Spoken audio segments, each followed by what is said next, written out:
চট্টগ্রাম সীতাকুণ্ডের শীতলপুর শ্রী শ্রী লোকনাথ ব্রহ্মচারী সেবাশ্রমে নবনির্মিত মন্দিরের শুভ উদ্বোধন উপলক্ষে অষ্টপ্রহর তারক ব্রহ্ম মহানামযজ্ঞ অনুষ্ঠিত হয়েছে। গত 31শে জানুয়ারি ও 1 ফেব্রুয়ারি বিভিন্ন মাঙ্গলিক অনুষ্ঠানের মধ্য দিয়ে উদ্বোধন হয় নবনির্মিত মন্দিরটি।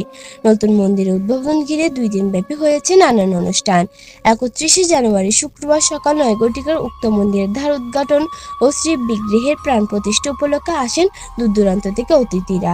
এতে উদ্বোধক হিসাবে ছিলেন সানিরন দাস, প্রধান অতিথি হিসাবে ছিলেন অ্যাডভোকেট তুষার সিংহ হাজারি, বিশেষ অতিথি হিসাবে ছিলেন অ্যাডভোকেট উত্তম রায়।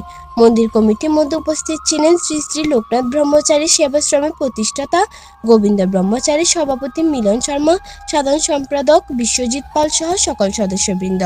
এরপর সকাল 11 ঘটিকায় বিশ্ব শান্তি কামনায় শ্রী শ্রী গীতাযজ্ঞ অনুষ্ঠিত হয়, যাতে পৌরোহিত্য করেন শ্রীমৎ স্বামী তপনানন্দ গিরি মহারাজ। 1 ফেব্রুয়ারি শনিবার ব্রহ্ম মুহূর্তে অষ্টপ্রহর ব্যাপী তারক ব্রহ্ম মহানাম যজ্ঞের শুভারম্ভ হয়।